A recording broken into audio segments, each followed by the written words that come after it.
Hey Dave, rotation wise, will you keep the same three this weekend? Do you know? Yeah, we'll keep the same three. We'll announce it tomorrow like last week.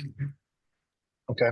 Uh, you got more length out of your starters last weekend than you did against Ole Miss. What did you see that was different last week, and maybe what do they need to do to build on that this week? Well, command was a lot better. Location, you think about really the two left-handers, uh, a lot more strikes, especially early in the count. Root was obviously been able to land his breaking ball, and I thought Landon was, after the first couple innings, he got better and started mixing and was throwing a lot of strikes ahead in the count. As far as Gackle, he just had a rough outing. We got to get him rolling. Vanderbilt's such a unique place with the turf field, and obviously everything's just a little bit different there. What makes it such a unique, and I guess even difficult place to play? Well, there's no foul territory. The benches are not too far from the fair foul lines, and different background, but it's still baseball field. Just got to get used to it a little bit. But the surface is quick. It's all turf, and they play their style of ball, and they really do it well at home. You played 5 games last week, so I guess you get a little bit more practice time this week. I think you just got off the field from a practice. How nice was it to have practice time, and what are some of the things you're able to address in practices this time of year? Well, today was really the first time we've been able to really work on things. Example, bunt coverages and first and third situation, rundowns, cutoffs, relays, just those type of things where, when you're playing 5 games a week, Monday's your off day, you play Tuesday, Wednesday, and then Thursday. Last Thursday we traveled and you're working at a different field. You have to try to figure out exactly what you want to go over. A lot of times what you do is you just talk about it. Today we were able to walk through some things, discuss some things, and maybe feel a little bit better about when it happens in game that we're ready to handle it. Okay, thank you. Hey, Matt Burns, go ahead. Yeah, hi Dave. Kind of just with a result that was yesterday.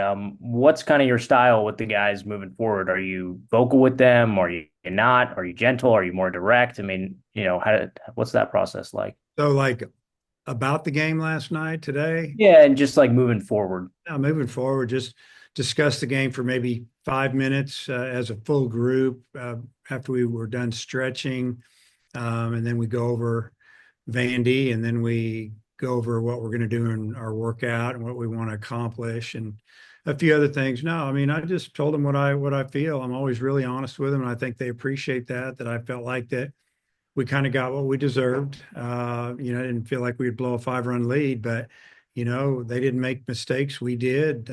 We walked more than normal, and give credit to them offensively. They did a great job of keeping that big inning going in the ninth.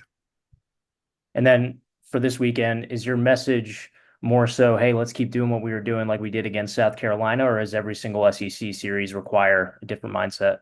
Well, it's different, a little bit different. You're not the way you play or how you approach it as far as mentally. It's more about, uh, their style of play, their personnel, their starters and what they do. So there's always differences in the teams you play, but that we don't change a whole lot about what we do. We just try to continue to get better. Is there any players that particularly stuck out to you today for just, them showing up to a ballpark, guys talk to each other, after kind of a heartbreaker last night? Yeah, I think we move on. We told them last night after we said a few things, we needed to move on for the most part. And I did tell them that I may touch on a few things tomorrow, but we try to learn from it and get better. And like I said last night, sometimes you lose a game, it might help you win a game down the road, and we hope that'll end up being the case. Thank you. Daniel, go ahead. Yeah, hi, Coach. Just touching on Vanderbilt for a second. J.D. Thompson, somebody, their Friday night guy, somebody you saw 2 years ago. Another one of these guys that, third year in the program. Just how have you seen him maybe develop throughout the 3 years? Well, I think like most kids that have been at the Division I level in the SEC, whether you've moved around or not, You're confident. That's what I see mostly from the older kids is that, you can tell they're not second guessing themselves as much, and they play with a little edge and confidence. And, that's what Vanderbilt does. They play with a lot of confidence. And then Cam's going back to Vanderbilt, something that happens, a little bit more in this portal era. Do you talk to players, before a series like this for them personally? How do you kind of approach that? Yeah, maybe a little bit, maybe not to the point where you call them in the office and you have them sit down with them. You just talk to them. Hey, you got another personality, what they're all about. And, it's a 3-game series. They all count the same, and, try to control your emotions as much as possible and just do what you do and don't worry about it. Evan. Yeah, hey coach. Well, I guess Daniel stole my question about coach going back to Vandy, but curious when it comes to the bullpen, Aiden Jimenez had a really big week last week. Where do you hope to see him continue to grow and continue that positive momentum and the positive trend of how well he's pitching on the mound? Yeah, just continue, getting that arm right. He's 1 year out from Tommy John approximately, and velocity's been climbing slowly. The command has been there, which is amazing to me because that's usually an issue. He's just been dependable, whether they hit him or not. We know he's going to throw it around the plate with some movement. And, just him continue to gain confidence, and the players have confidence in him. The coaches do. And you never know, he could be a long reliever. He could close games. He could start a game. I feel like he can do it all. And he did that before the injury. And last question for me, Coach. Charles Davalon continues to just absolutely hit the ball, at a really high level of leading the offense, kind of that you go, we go mentality for the rest of them. What have you seen kind of from the first 2 weeks that he maybe tweaked or something now that, he's been just absolutely crushing the ball the last couple of games? Yeah, just first off, his confidence through the roof. He's swinging at strikes. Might swing at the borderline high fastball, but he has a knack for getting on top of that and hitting it to the opposite field and hitting it hard. Just been such a tough out, and there's a threat of power. Obviously, he can hit it over your head, over the fence, but he'll also just slap a ball through a hole if he has to with 2 strikes, and you love to see that. But he tweaked his stance more than 2-3 a month ago or whatever it was, and just kind of closed up. And maybe it felt awkward at first, but now it's natural and it looks natural, and it. I think it helps him use the whole field better, and there takes a lot of the timing out of that front leg, so it's been good to watch. Thanks, Coach. Come back around, Matt. Yeah, hey, Dave, I try to limit my questions about him to once a week, but do you have an update on Gage Wood and Hunter Dietz and kind of what the timeline is for both of them right now? Well, Gage seems to be getting better. It's all about him getting his arm back in shape. He does not having any pain. Now it's like building him up, or we can put him in a game, excuse me, or throw to some hitters first and then put him in a game. But I think he's on his way. With Hunter, it's not going great, honestly. Just he doesn't have the command and the velocity and that he had before the injury. So still really don't know what to tell you there. I noticed with both of them, they traveled down to Oxford a couple of weeks ago. Have the travel rules, have they loosened a little bit as to how many players you can take on the road?